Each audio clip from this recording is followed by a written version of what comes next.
horror movies in general are meant to be seen in theaters, just to like feel the energy and the terror in the room, but then also feel the lightness when a joke is, like when people can laugh and like actually release, because you don't always have that when you're by yourself, or you don't let yourself go to that extent where you like see somebody like right next to you that's already released. It's really exciting, and I feel like this movie too, just because the way it's shot, like Eli Bourne, the cinematographer, is so good. It needs to be seen.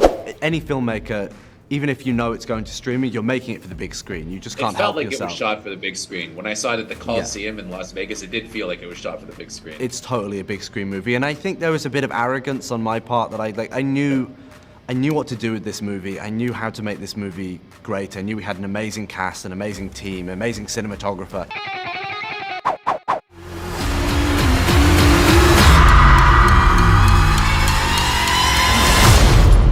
You have to listen to me. Okay. I'm listening.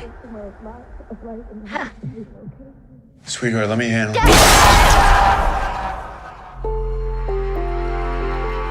Good. Okay, so I was just talking to Rob, and he was telling me that you've got a deep, deep love of horror and a really kind of extensive knowledge of the genre. I'm a big horror fan. Gotta ask you, what would you hold up as kind of the perfect horror movie? I have the movies that I grew up with. I'm always gonna say 28 Days Later, because for me it's like perfect soundtrack, perfect acting, perfect story, just perfect filmmaking. Like that is my favorite Danny Boyle. I think that like showcases all of his special niches and talents. And that was like the first movie that I watched when I was younger. And I was like, whoa, like a movie can do that to you and make you feel like so emotional. Like one of the first times that I cried was when the father character dies in it, and I was just like, sure. I didn't know that like he can feel these kind of things. Did it in theaters or later on? No, I was too young. I don't even think it came out 2000. That movie was terrifying in theaters. I can't imagine. I would love to see it in theaters. But it came out the year I was born, so I wasn't old enough yet. So, all right, well. I was like, I was in the womb watching it. So, okay, well, actually, that's a good answer, because like a lot of horror movies, 28 Days Later has a lot going on beneath the surface, more than just horror, and I think that it's a very versatile genre. Very. And so does The Boogeyman, and it's a family drama as well as being a horror movie. And was that something, as a horror fan, that drew you to this movie? Was that Absolutely. I feel like for a horror movie to work, it just has to have characters that you feel for and that you want to follow them in their journey, want to have empathy for them. And I think the fact that, I don't know. I just think because Sadie was so vulnerable, you feel for her immediately, and all of the complexities within the like tension with her and her dad, and the fact that he's a therapist, but like he's not there for his own kids, like that. There was a lot going on. There were a lot of layers that was exciting to me, and it wasn't just about building up to the thrills and the shocks, and there was like everything felt justified, and that is also important within horror, to make everything justified and feel earned, you know? Because like you just want somebody that you care for. Definitely. I mean, and I think that's also something that Yellow Jackets does well. Yeah. What was it like, though, for you leading a movie where, I mean, Yellow Jackets is this is an ensemble too, but Yellow Jackets is very much an ensemble. Very much. Never really on screen by yourself that much. Yeah. The book, you have quite a bit of the film where you're kind of on your own journey. What was that like for you, carrying a film, carrying what I assume would be like your first big movie? Yeah. I mean, stressful, but also because Rob made me feel really confident, and I was very confident, and we just had a lot of time to discuss Sadie, what she was like before, her grieving process. I felt very comfortable being in her shoes, and it felt natural for me. And I think it's also, it's amazing on Yellow Jackets. I get to work with such talented actors, so I feel like a lot of the time just me reacting to somebody just being so present, and it's really a luxury. But then sometimes when you're by yourself and you just have to use your imagination more and test your skills a little bit more. But you know. One of the cool things is I saw this movie at CinemaCon in Las Vegas on this on this massive screen, and I was surprised to hear that it was originally conceived as maybe a movie being for streaming, because it didn't feel like a streaming movie. It felt like a theatrical movie. Yeah. What was your reaction when you found out this was going to go to theaters rather than streaming? That was Do you always. think that's where it belongs? Yeah, oh, definitely. I think that was always the hope. I was just hoping for it to be in theaters and to watch it in as a collective experience with other people makes it so much more exciting. I think horror movies in general are meant to be seen in theaters, just to feel the energy and the terror in the room, but then also feel the lightness when a joke is when people can laugh and actually release, because you don't always have that when you're by yourself, or you don't let yourself go to that extent where you see somebody right next to you that's already released. It's really exciting, and I feel like this movie too, just because the way it's shot, Eli Bourne, the cinematographer, is so good. It needs to be seen on big screen. If they were to do another Boogeyman movie, would you consider coming back? Sure. I'm yeah, Sadie's college or something. Well, I mean, I think it does feel like the kind of genre, everybody, the Boogeyman is a classic for a reason, right? Everybody's afraid of that unknown thing that could be stalking you at any Exactly, time. and it's there's so many possibilities. I mean, Yeah. poor Sadie, she's gonna go through a lot in her life if there's you think that she's moved on, but she hasn't. Never. Nope. Thank you very much. Thank you very much for your time. I appreciate it. I really enjoyed the movie. Thank you.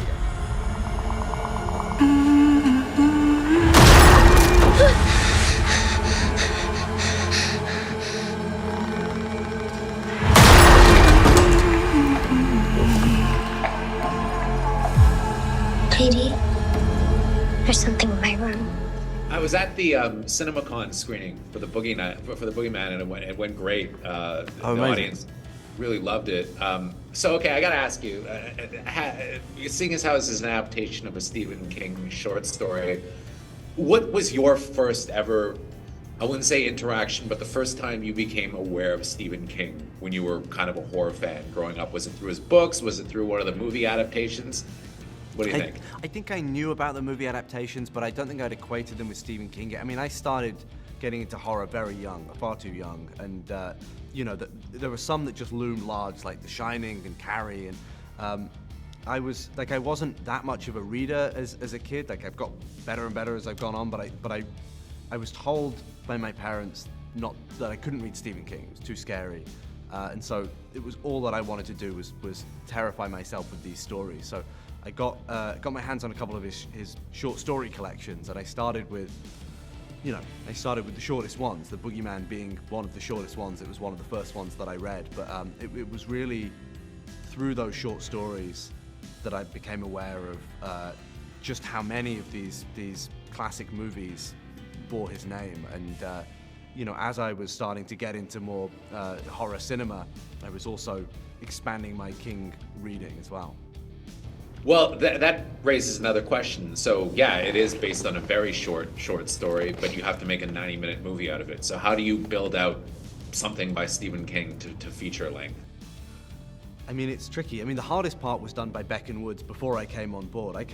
Beck and Woods had a draft of this script, and they'd cracked the hard question of how you adapt a story about two people sitting in a room and make it a 90-minute thing. The idea was that the short story basically is like the inciting incident. It sets in motion this new story with a new family.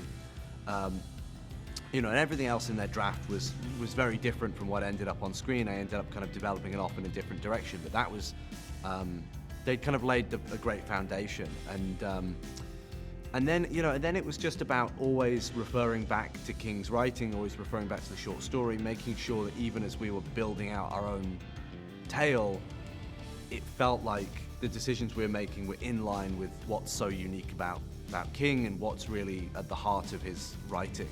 I wanted this to feel like it was Stephen King through and through, even though 90% of it is invention. When you cast the movie, I mean, one of the things I think that people are going to like most about it is that it's got really kind of a top shelf cast. We've got Sophie Thatcher, Marin Ireland, who's great in it, and Chris Messina.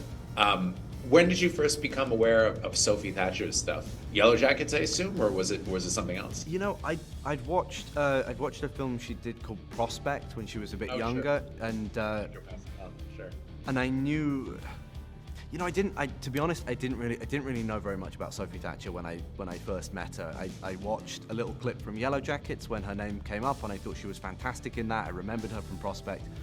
But really, it was just talking to her, you know, seeing what an awesome, you know, an inspiring person she is, and also just getting a sense of her taste, which is huge. The more I make movies, the more I realize that having a kind of shared frame of reference and having the same taste in movies is huge. I was wearing actually a t-shirt for Possession, the Andrzej Zawadzki movie. Bella Johnny, sure. Yeah, pretty deep cut. And I got on the Zoom call with her, and she was like, "Possession, I fucking love that movie," and and it was great. And in that moment, I knew, oh, this is going to be great. We're going to get along. And she's a big horror fan, and she's got to do so many of these horror scenes, you know, creeping down a hallway with a lit candle, following a strange noise. Like, a lot of actors would roll their eyes at that, but she understands the language of horror. She knows exactly what she's got to bring, because so much of horror is based on performance. You know, if the lead actor is selling it, you're totally in, you know. And she became like a true collaborator in that sense. We were both on set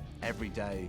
She's in almost every shot of the movie, and she was, you know, she was such a force in shaping this movie. Well, it's one of the most versatile genres, I think, because you can really kind of frame anything around a horror movie, and this has a lot of family drama in it. Yeah. But I wanted to ask you, when you found out that this was not going to be a streaming movie anymore, that it was going to go to the big screen, what was your reaction?